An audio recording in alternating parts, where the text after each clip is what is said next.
Welcome to Unstitching ADHD Urban Ed Talks. This episode centers on moving beyond deficit-based narratives to define real successes for students with ADHD. We will explore practical classroom strategies, mindset shifts for educators and leaders, and the power of self-advocacy, grounded in both professional expertise and lived experience. Today, I am honored to be joined by Dr. William Lane, an educational consultant, academic coach, advocate, and international speaker dedicated to improving outcomes for individuals with learning differences. With experience also as a special educator, school leader, professor of special education, Dr. Lane brings both professional expertise and lived experience to helping students, families, and educators move beyond labels towards meaningful, sustained success. Dr. Lane, welcome to the show. Thank you very much. I appreciate it.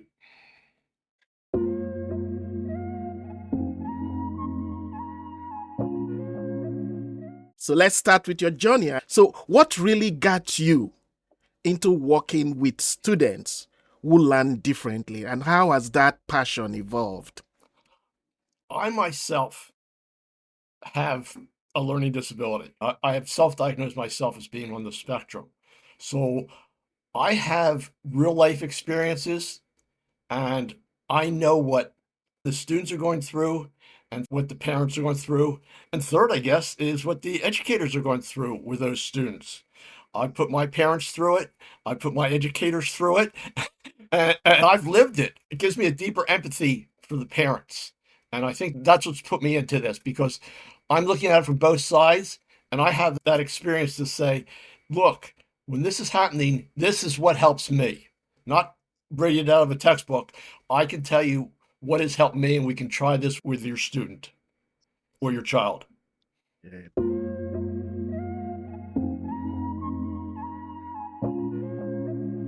And you talk about being self-diagnosed, right? As being on the spectrum. How has that shaped, even though you have touched a little bit on that? Can you expand more on how that has shaped your understanding of ADHD and neurodiversity? I think because I'm self-diagnosed and I know what the traits are and I know my weaknesses, say like, Dr. Lane, can you explain what you can do to be better disorganized? Because I am very disorganized. So I'm like, okay, these are some things that I have used that have helped me because I have the learning experience and the experience of having a learning difference. So I think that is a big point. And I've had social challenges. I mean, I literally was, in fact, the other day, just as a story, I was going through some old materials in my house and I found my yearbook. We won't talk about the date, but I did find my old yearbook, and literally it had no signatures in it. So, I mean, I was bullied all through high school, all through middle school. And so those experiences have stuck with me. But when I looked at that yearbook and started going through it and looking at the pictures, and it got to the end of the book and there was nobody that had signed my yearbook, and that was tough. And I think that's what a lot of students are doing. And, I didn't include it in my bio, but I wrote a #1 best-selling book. It's called Stop Being Invisible: Overcoming Communication Barriers. And it's to help people who don't know how to deal with social situations. They don't know how to start a conversation. And so that has helped me. And I encourage people to read that, just because it's not just students with learning differences. It's everybody kind of has communication skills. I mean, we kind of start like with, well, how was your day? Fine. And that's about the end of the conversation. So there's more to conversations than that.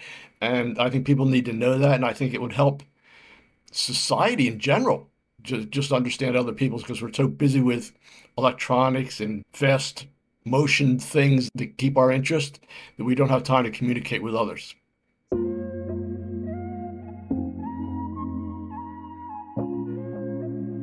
Interesting. Communication, you're so right. I don't think there's anybody or there's any one way of getting it right. Right. But because we almost times think linear, it becomes a challenge for us to communicate or start conversations because we think there's a particular way it has to be done. If it's not done that way, then guess what?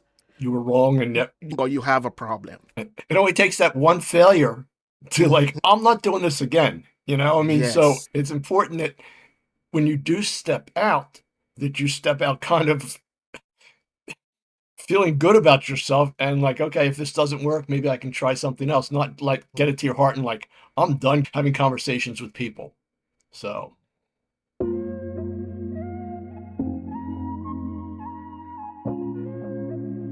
Thank you. So, urban settings, which is normally the epicenter of education. I always say that because you have all groups, all different types of people. That's where diversity is. My question is, from your own experience to students with attention deficit hyperactivity disorder, popularly known as ADHD, what kind of challenges do they face in urban settings? And what do schools often misunderstand or overlook? pretty much a little bit of what I said before was that they're disorganized. They have trouble starting a task. They suffer from burnout, and sometimes people see that as laziness. And it's like, well, if you would just try harder, I'm sure you've heard that a lot of times in different podcasts. And you've heard teachers say, I've heard teachers say it to me when I was in school, you know, you need to just try harder and you'd be okay. Well, I'm trying as hard as I can. I'm giving it my all. We need to work together to help me because I'm not learning the way you're teaching. And I think that's what's overlooked is there has to be an adaptation to reach out to teaching the student the way that they learn best. And some of those things are like, you know, organizational notes, breaking things down into small tasks. And the analogy I use for that is, okay, how do you eat an elephant? The answer is one spoonful at a time. So if you go up to an elephant and there's this great big elephant, you're like, there's no way I can eat all this. But you can if you just take one spoonful at a time, just small steps to make progress. So any step that you take and can see an accomplishment, that is very productive to the learning of, you know, students with diverse learning styles, I think. Thank you so much. When you talk about, where you started by talking about being lazy and not putting enough effort, I remember a student once saying to a teacher that, you know what, it's not like I'm lazy or not putting effort. The truth is, it's like a million trampolines right in my brain right now. So I'm trying so hard, but I just can't get this, you know, and you probably can't see it, right? So you're so right. It's not lazy. It's not, and I believe the more we become aware and we understand what's going on, the better urban educators and educators in general, you know, will create environments that will be inclusive enough for all students, right? Yes. Okay, let's talk about compliance. I know when I do some trainings, I ask people if compliance in the educational setting, the K-12 setting, if compliance equals to engagement. And I get them to debate. And the debate is always very, very exciting because now people want to rephrase that word. And I'm like, no, because right away, most people use the word compliance. And so now we have attached that to rigid structures. If you are not acting this way, crisscross apple sauce, Right. then you are not studying. So when we design environments like that, then it becomes challenging. So let's go back to your beyond grades or Okay. compliance. Okay. What, you know, should success look like for students with ADHD? I think success should, for students with ADHD and pretty much for all students with learning differences or any neurodiversity, is that they're able to have a successful and meaningful life, that they learn how to adapt to things as they happen. And that's what school is about. And sometimes if you show them the importance of something, it makes it more meaningful. Like, why do I have to learn algebra? Why do I have to learn physics? Okay, well, here's a real life situation where you can use it. You're at Thanksgiving dinner and somebody says, okay, I need you to cut the pie so that 8 people get the same share. Well, okay, cut it in half, cut it in quarters, and then I cut those in pieces again, and I wound up with 8 pieces. But to just say, well, you have to know your fractions, you have to know these kind of things, it's not helpful because the students don't see the purposefulness of what they're learning or the meaningfulness of why it's important that they know.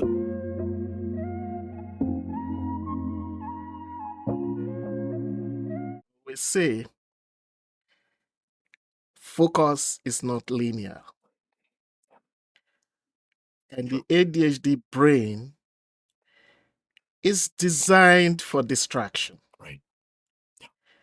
But the beautiful thing about it, interest, urgency, and meaning can trigger the best in that brain, right?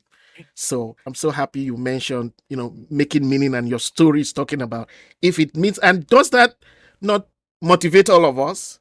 I mean, interest, meaning, those are the things that motivates virtually everybody, neurotypical or, everybody. So thank you for bringing that up. So let's now come to practicality, implementable strategies.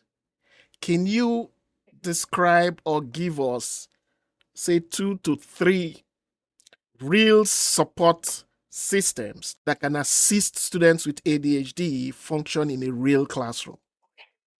I'm kind of sure this. One of my strategies would be to break it into small steps so that it doesn't look like such a large task. You have a term paper due in 3 weeks. Well, most of us, no matter what it is, if we have 3 weeks to do it, we're going to wait till week 2, day number 6, or maybe even day number 7 before we even start it. But if the student is given like, okay, by this date, this much has to be finished, and I'd like to see it. Next, so we set deadlines for things. If we're faced with a deadline, anybody, if we're faced with a deadline, we get it done. Okay, you have to have your room cleaned up by tomorrow. It's probably going to get done. At work, the boss says, I need your paper turned in by tomorrow or you're not going to get paid. Oh, that's a motivator. So you're going to jump on that a little more important than another task, maybe. So I think by breaking it in small pieces, like eating the elephant, it's like, okay, I can do this. Oh, yeah, I can do this. And the student, the individual, the adult, whomever, is seeing what I call the 3 minis. Okay. It would be mini steps, mini deadlines, and mini successes. So here's a little bit. Oh, I do that. Okay, I feel good about it. I've met the deadline and I've had success. I'm proud of myself. I can do this task. It's not overwhelming. It's not like you referred to. There's not a lot of, trampolines jumping around in my mind. I'm not like scatterbrained. I'm having success. I'm feeling good about myself. I'm going to continue and move on and complete this task. Thank you.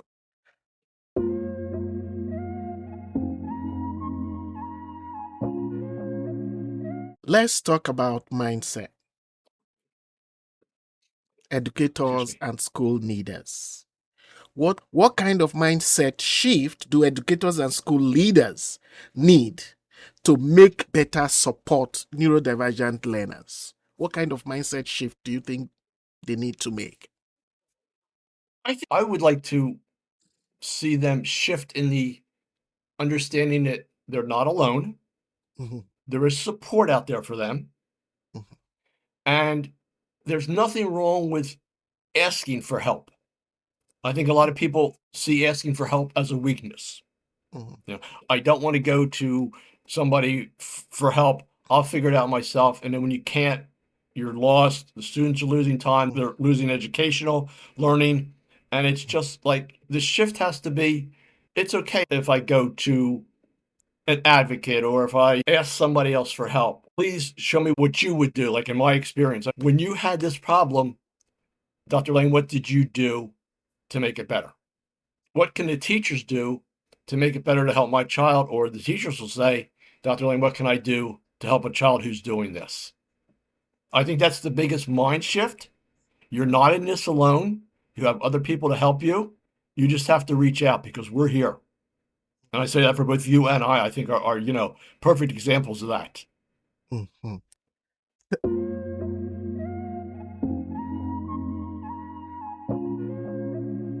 So just from this, your response, there's so much research out there about neurodiverse learners. There's so much out there. Why do you think, from your experience, why is that gap between those research findings translating into school environments, to make a difference? Why is there a gap between research and schools? There's so much research, yet schools are still, there's still so much unawareness. There's so much ignorance in the educational setting about those research to improve schools. I'll give you a very good example. Schools still look at structure. You sit down still, you raise your hands when you are asked to, you speak when you are asked to, and if the class will last for 45 minutes, that's how long you need to sit still, right? Yep. Research has shown that even for neurotypical people, individuals, sitting for too long is a problem, right? They lose focus at one point, right? How come schools are not able to make this shift towards these research findings? Why that gap? I feel that sometimes we're still back in the 19th century where the teacher has to be the leader of the classroom. There is no small group. There is, like you said, sit in your seat, raise your hand, very strict. And I don't want to, kind of military, but it's like we have to follow these rules. And it's not the way it should be. Students learn best when they're interacting with other students. Small group instruction. Teacher moves around to the groups. But some teachers don't want to lose that control of the classroom. They feel that when the students are in small groups and talking, maybe they're not working, maybe they're not accomplishing as much as they should. But even just the social interaction of them being in the groups is important because then they're talking to each other. They're discussing the material. And again, set a deadline. If you work in small groups, by 15 minutes, I'm going to ring a bell and I want this work turned in. Okay, there's a deadline, there's a must meet. Students would be more motivated. But I think it's that the teachers don't want to lose the control. I don't want to lose the classroom. And I think administrators are pretty much the same way. I walk in and I want to see your students in a row. I want to see you doing all the work, them just being like sponges. You put the material out there and they're supposed to suck it in. Well, one, their brains can only hold too much if it's not meaningful. And with modern technology, if we can hold somebody's attention for 5 seconds, we've done a good job. So that's what teachers are fighting now. You scroll through your phone looking at something, first thing in the morning, you get up, boom. It's no longer saying prayers or gratitude. It's like, well, I've got to look at my phone and see what happened. There's definitely been a mind shift, attitude shift. Know of parents who've complained of their child taking the computer into the bathroom and going to the bathroom and being on their phone. I mean, we're all guilty of that. But again, there's so many other things you could use constructively for your time that we're not doing because it's so easy to just go on the device and look at things that interest us. And the present lawsuit right now with some of the social media companies, they're being sued because they have that device in there that just keeps attracting students' attention. And that's what teachers are facing, and they can't do it unless there's active involvement by the students.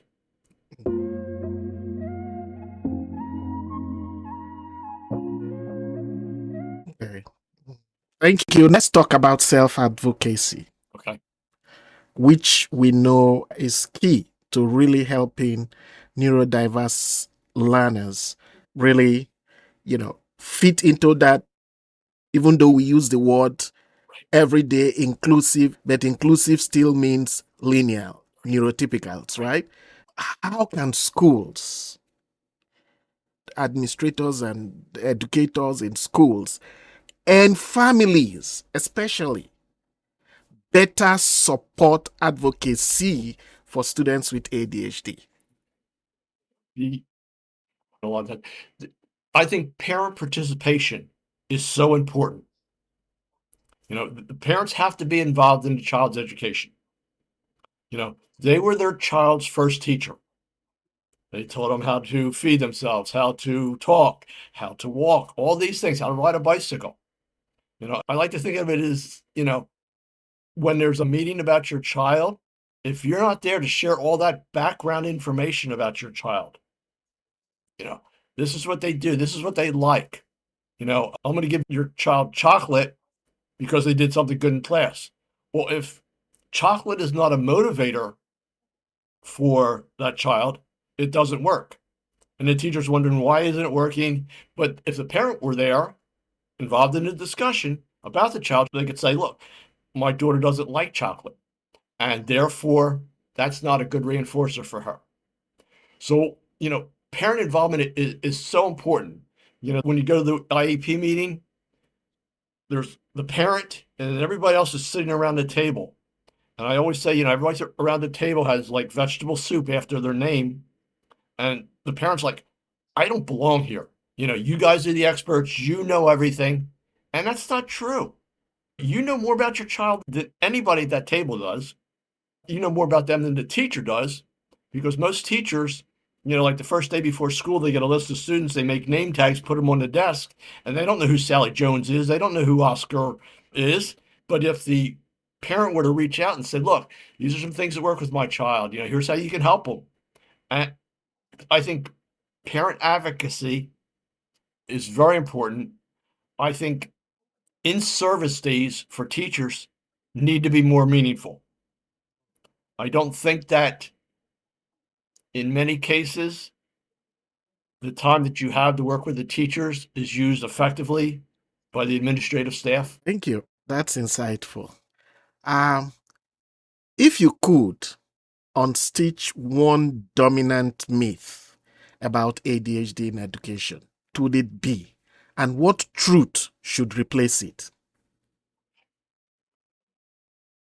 I think the one myth that I would see that would really be a big improvement is for teachers, parents, anybody, that we are not lazy. We are not lazy. We just learn differently than other people. We are people. We are worthwhile.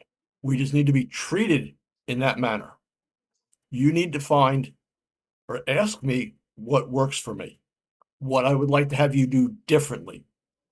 And I think if we could unstitch that about ADHD and maybe some of the other disabilities, we're not lazy. We are capable.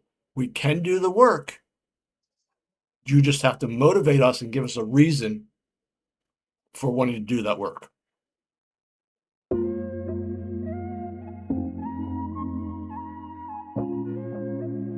I love that. Yeah.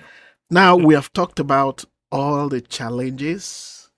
You have given us some very simple strategies, very simple, straightforward strategies.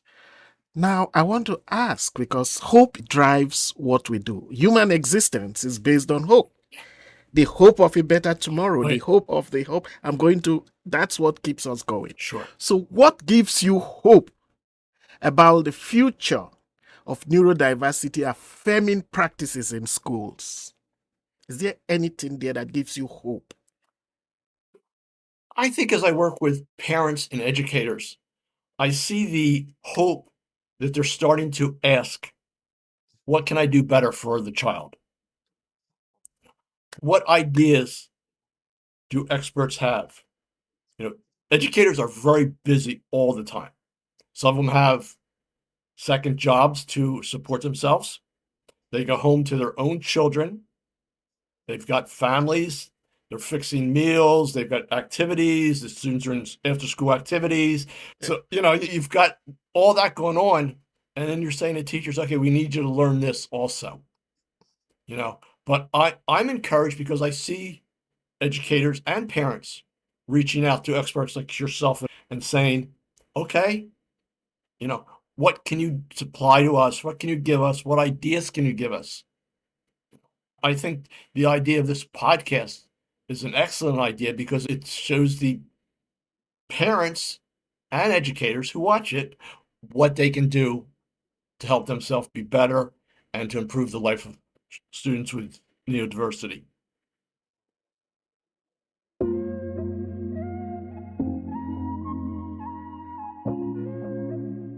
You have given us so much. Now, I know in my comments I'll hear people say, how do I get to Dr. Lin? How do I reach him? I want you to share your work, in your own words. What are you doing and how can people reach you? How can educators, parents reach you if, there is need for your... I have a web page. It's drdrwilliamlane.com. And you can go in there and you can read the newsletters that I put out. You can read about my book. You can read about my story. And if we have time, I'll share this with you. When I was in school, I had an educator tell me I would amount to nothing, that I would never be successful in life.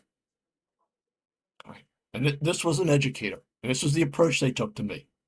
So that's why we go back and I look at it and say, we're not lazy. You just haven't hit my button yet. And I mean that in a good way, not in hitting the button and making them go off, but that you've got to motivate me. You've got to excite me to want to learn what you're teaching me. And, I keep thinking back that thought, even at my age, that's high school educator that said that to me is still in the back of my mind, and if I could sing a song to them, it would be, look at me now. They say, I would never amount to anything, and just look at me now.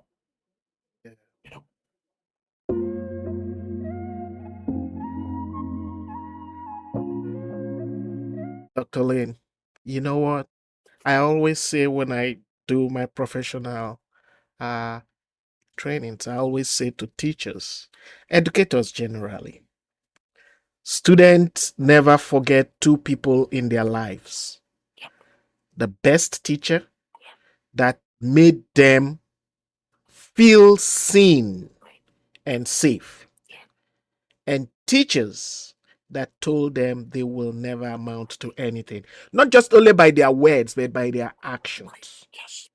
So thank you for sharing that. And I know parents that are listening right now or viewing this show right now that have been told that they will amount to nothing will look at your story and say, if Dr. Lin can do it, I can do it. True. So thank you very much for sharing that. As we head back into our classrooms, schools, and communities, take one idea from today and put it into practice. One shift in mindset, one change in support, one moment of advocacy for a neurodivergent student. That's how real change begins. Like I always say, the sun is behind the cloud. It will always shine for those who are patient and persistent. So thank you for listening to Unstitching ADHD Urban Ed Talks. I'm your host, Dr. Stanley Ekiyor, and Dr. Lane, thank you again, And if you have one last word, I'll give you an opportunity to say it. I'd like to thank you for this opportunity to share some of my knowledge and a lot of my experiences.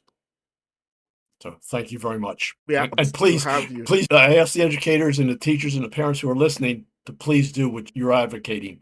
Just one thing from this podcast, and it'll make a big difference. Yes. Thank you so much. And till next time, stay warm. For those of you right now in the zone of, I think they call it the Arctic blast. Arctic blast or Arctic bomb, I forget which it is, Yeah, I but don't I'll know. tell you, I'm so glad I I'm know. like about 100 miles above it. Yeah.